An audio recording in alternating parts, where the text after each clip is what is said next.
Welcome back to another episode of the Brawn Body Podcast. In this episode, I'm joined by a good friend of mine, Jess Ashwood, and she's going to be sharing her story on how she beat binge eating disorder. If you haven't heard of Jess before, you're going to be very impressed with her.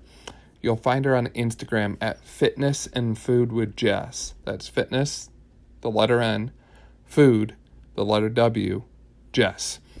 That's also the name of her website. She also has a podcast. She does all kinds of stuff. She's got a lot of good stuff going on between her Instagram, her blog, her podcast, her website. So highly recommend you look into her and check her out. She's got a lot of helpful insight and information. Before we get to the show, quick word from our sponsors.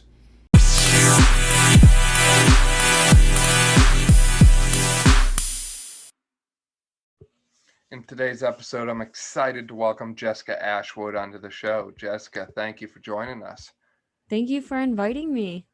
So on Mondays, as we talked about, we like to kind of talk about motivation, mindset type stuff. So has there been anything that you can think of in recent history for yourself that, you kind of had an obstacle in the path, obstacle in your way that kind of slowed you down and really made you have to rethink or redirect yourself?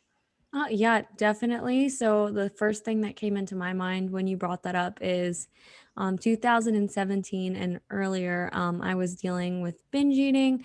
I had just become a first year teacher at an elementary school, and it was a big leap from being a college student to being a teacher, staying after school super late, having meetings, having to be at school early hours.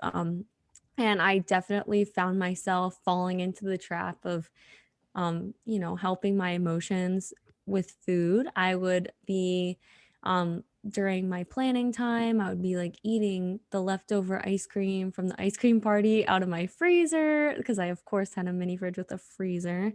And I would be like eating all the Pringles, like a pack a day some days, going home and eating more ice cream. So that was definitely the first thing I thought of that thankfully I'm not doing that anymore. And I did overcome.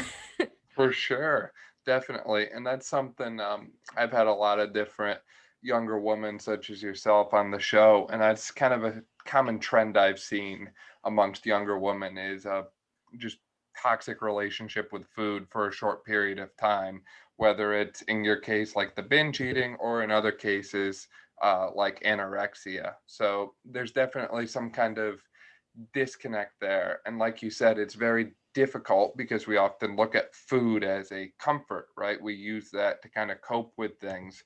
And when life changes so dramatically, almost overnight, in your case, you go from being, the college student, the one doing the learning, to the one teaching all these people all of a sudden, and you're not fully prepared. You're never fully prepared for the new job demands, the new job stresses. And even though you get time in the classroom, time in the clinic, whatever, you're not getting all of the, late night, early morning grading papers, parent phone calls. You're not getting the full experience until you're in it. So I can definitely appreciate how something like that could come about.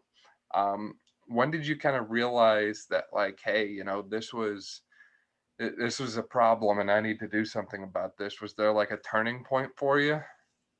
Definitely. So I started noticing that the pictures I would be tagged in like by my sister-in-law or like other people on Facebook, I would be like, "Oh, do I actually look like that?" And I would ask my husband and be like, "Is that what I actually look like?" And he'd be like, "No, you look good."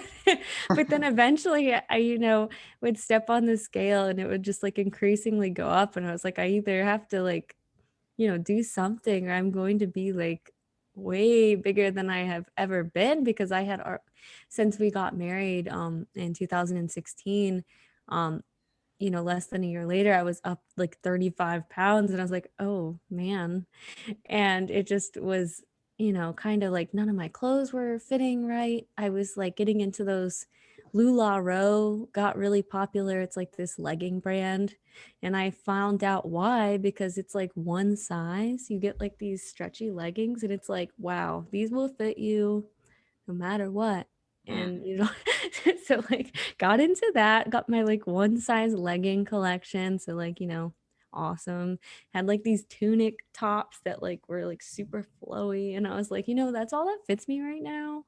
Maybe I should turn it around. So I looked into Diet Bet. So it's not something that I would be like everyone should do Diet Bet, but it definitely helped me. It is a site where you can kind of bet on your weight loss success, and every month there is a goal.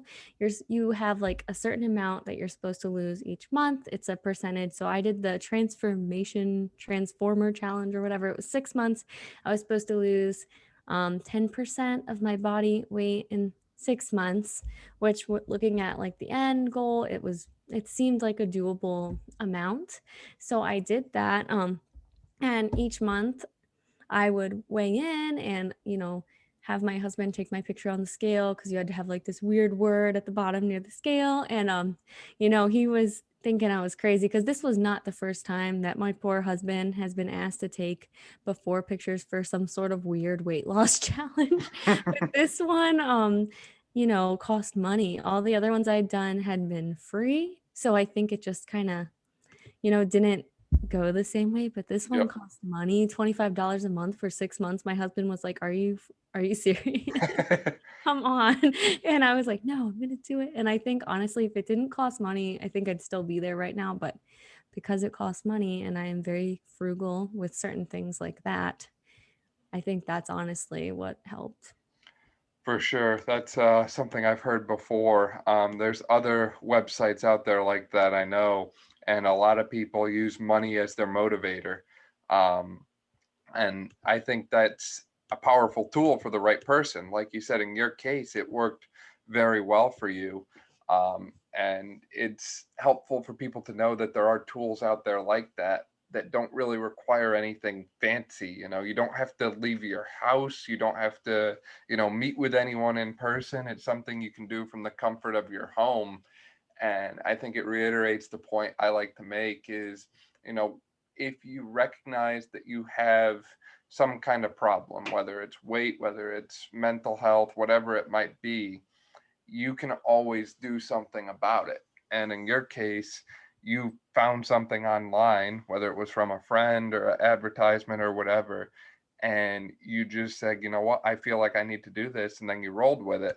And it didn't require you to go anywhere. It didn't require a huge investment and commitment. I know for some people, they look at 25 bucks a month and they're like, wow, that's the cost of my gym membership. But in the grand scheme of things, 150 bucks to get control of your life again is not that much compared to what you would spend on, a single doctor's visit in some cases.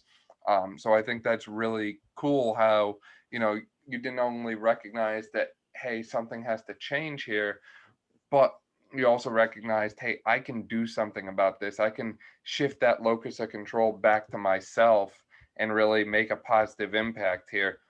So I think that's really awesome in your story. Kind of going along with that too, how have you been able to kind of keep that progress and make things stick long term?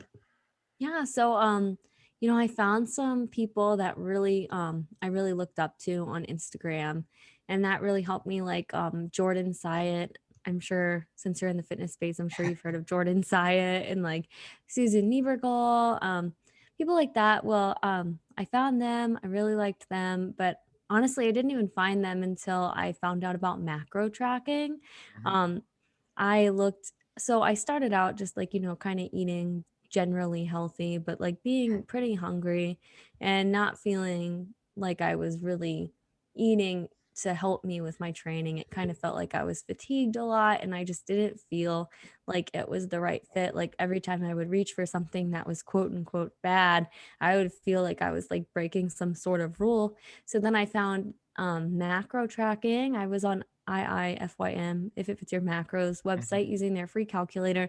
And that kind of like helped me open the door to like flexible dieting. And that definitely is what got me in the right direction to be able to maintain the lifestyle, because I started losing weight just doing like spin classes and just eating generally healthy, like lots of fruits, lots of vegetables. And like lean proteins, but like there was like a missing piece there. Like I just felt kind of restricted and like, I never knew like what can I have, what can I not have and still meet my goals. And then the if it fits your macros thing really was the kicker for me because I was like, okay, I can, have this if it fits my macros. And in order to make it fit my macros, I wouldn't have been able to just eat like Kit Kats or Pringles all day. So like I know people are like, well, if it fits your macros, you just eat like protein pancakes all day. But that's not true because no one's meeting their macros by eating all that all day. I mean, like some people might, but like if you want to not starve to death, you have to put some sort of like fruits and vegetables and like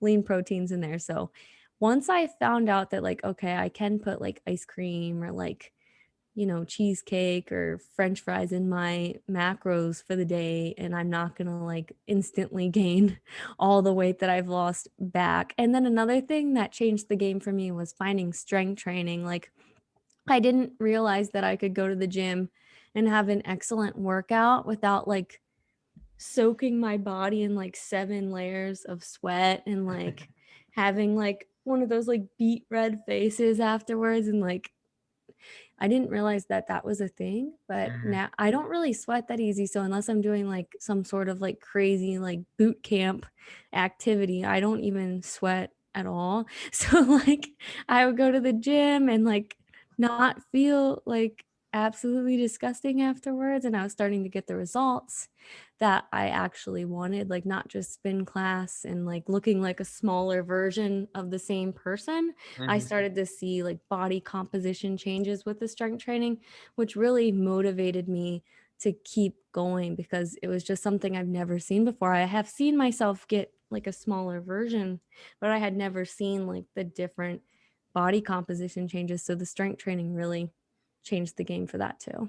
Right, and it seems like too that you kind of break up your activity throughout the day. It seems like you're always taking a walk or doing something. It's not like, marathon long sessions at the No. gym. It's like, a little bit here, a little bit there.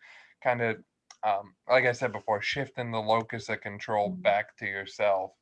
And that's something that I'm really big on is, people find themselves in a situation and they feel kind of hopeless. They're like, how did I get here? What can I do to get out of it? And once you start to realize, and you can look up psychological research and this backs it up, once you realize that the more you regain your internal locus of control, holding yourself accountable for your own successes and crediting your success to your hard work, the more, I guess you could say, lucky you're going to get. So the more you're going to see the results that you want. There's other studies that show you make more money, you have more friends, you have better like perspectives on life, more happiness in your marriage, all these other things.